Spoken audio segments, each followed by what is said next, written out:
just a point on how different the Bitcoin system is to the existing fiat monetary system. Right now, we're giving up our time for stuff.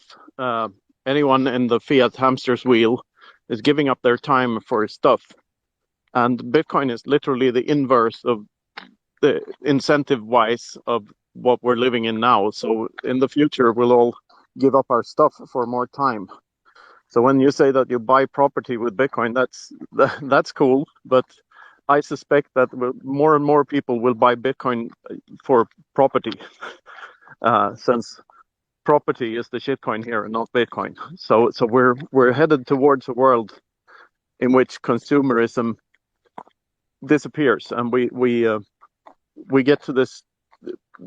More and more people get to this philosophical insight that which they can do without they own, and it leads to us focusing on the social layer and connections with other people, and not on stuff.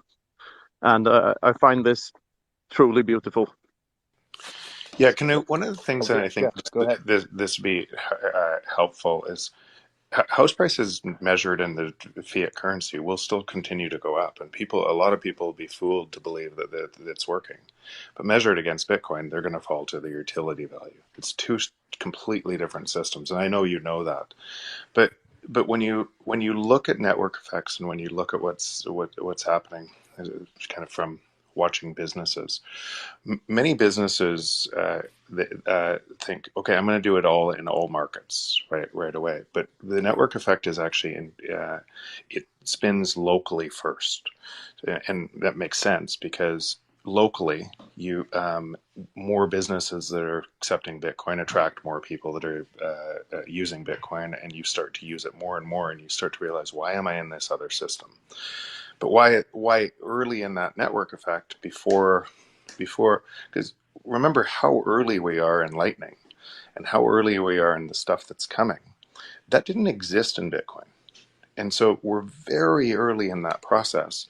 But now when you download a wallet and you share with how easy it is to transact for less than a penny and move value anywhere, or less than a penny, the light turns on for more and more people, and it builds more value in that.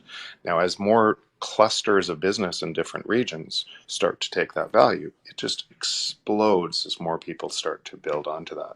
So we're just early in that cycle, but it's inevitable because there's so much value to all of us, and the output of that value is a complete system change from the existing system. The existing system has to get weaker as that gets stronger because it is us. Now, as you think about that transition and what should you do? To me, you should I'm very careful with those words. Some people right now, and I'm trying to do as many things with Bitcoin as possible. I try to spend it every chance I have. I try to spend it to incent the network I want to live or to grow, to more entrepreneurs in that system and more businesses that are accepting Bitcoin, to be able to allow them to grow, so that they're encouraged from that network effect. And the more that each of us do that, the faster that this happens. Absolutely, but that does not mean buying frivolous stuff. It means spending your money on things you love and things that are valuable long term.